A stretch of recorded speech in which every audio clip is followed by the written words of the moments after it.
Ku Lwokuna lwa Ssabbiiti ewedde eggwanga lyagwamu enkyukwe, omusajja Christopher Okello Onyum bwe yalumba ekifo ewakuumirwa abaana ekimanyiddwa nga Gaba Early Childhood Development Center, n'addira okusanjaga abaana be yasangawo n'ebiso era okukkakkana nga banaabasse, era ng'ono mu kiseera kino awera ennemba n'emisango 4 egy'obutemu egyamuggulwako oluvannyuma lw'okugombebwamu obwala. During your trial, you're committed to High Court for trial at the next convenient High Court session.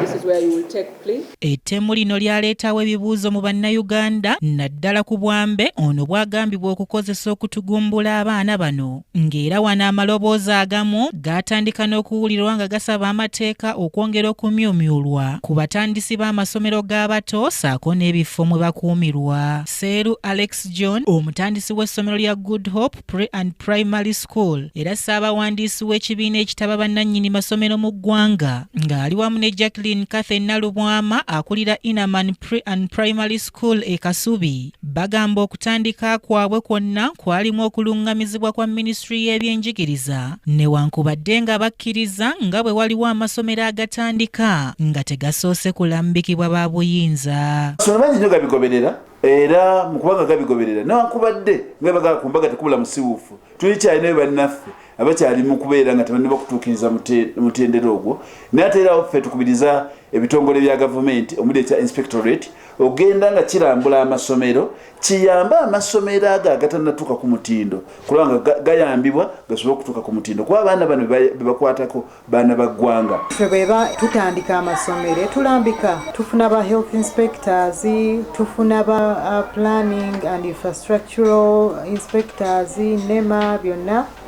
Then n'okulambika kw'aba caregivers at least balina okubeera nga bameetinga certain requirements nga at least bafunako okutendekebwa. Ku nsonga y'obukuumi ku baana abato bano bagamba nti kyetaagisa abaana okuweebwa kaadi okubeera ennamba ezaawukana, nga wabula bategeezezza nti obuzibu bukyaliwo obw'abazadde abataagala kunona baana baabwe ku masomero. Tufunamu ne taata n'agamba maama tajja taata oba maama n'agamba taata tajja.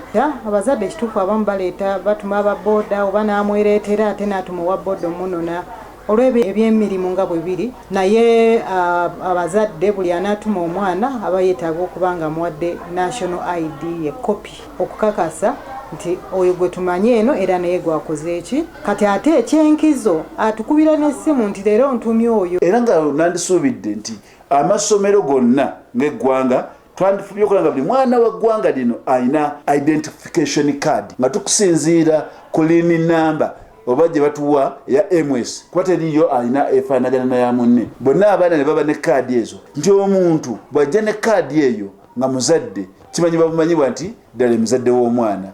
Ekyokubiri nti twongere okusomesa abazadde aleme kutuma maidi kuba maidi ayinza okuba yamugobye eggulo leero najja ati nakima omwana nga bujjo yabadde amukima. Bano nga beegattiddwako ne Ssempala Kigozi Emmanuel Ssajjalyabeene naye omutandisi w'amasomero basabye omusolo ku kamera eziketta ebibeera bikolebwa oba CCTV cameras okukendeezebwa ssaako n'obuuma obukozesebwa mu kukebera abantu ku miryango kisobozese amasomero okubyetuusaako ganyweza ebyokwerinda byago. Planning nayo kikulu kubanga kati olwaleero ng'olize mu ndejje muno mwaffe waliwo ebitundu nga gye bayita mu kibutika waliwo ebitundu mu zooni zezimu nga omuli bwakuddukako mita 2 toddayo mulaba kubanga ayita mu toilet n'ayita kabaala gundi kukakana ng'abuze ng'abulidde awo genze nizi singa twapulaninga nguudo ziri straight residential areas oli waiva ku luguudo oluna kamera ezirulaba bwayingira mu kanyomero naye waliyo kamera kubanga mu nsi ezakula tozimba nju nga kamera teziriimu. Kendeeze ku misolo egigibwa ku cameras ez'amasomero. Amasomero gonna kibeeremu ku basic minimum requirements fena tubeere ne cameras.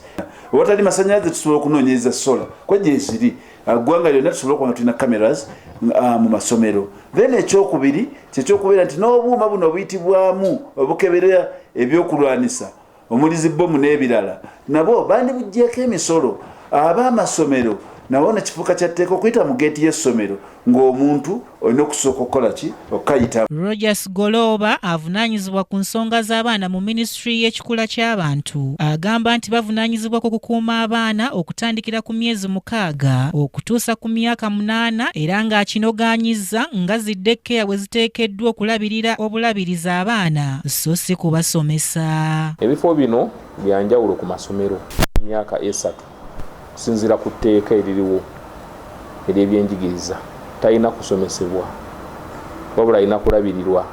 Omutendera ogusooka ogw'okusoma gwe tuyita pre-primary etandika ku myaka 3 paka ku myaka 5. Mwana aweza emyaka 5 oba 6, mwana aweza emyaka 6 alina kuba agenze mu primary. Kati ono atubuulidde nga bwe bamaze okubaga ennambika empya egenda okugobererwa oyo yenna abeera atandikawo ekifo ekirabirira abaana. Ati nga ministry tubadde tubaga enteekateeka eno egenda okulambika omuntu agulawo atya child care center w'ekifo awakuumirwa abaana bali wansi w'emyaka 3 ate akiddukanya atya the Twitter National Standards and Guidelines for Establishment and Management of Child Care Facilities for Children below 3 years. Kimuli Abdallah ne Namirimu Mary, Cracket TV, amalindirire.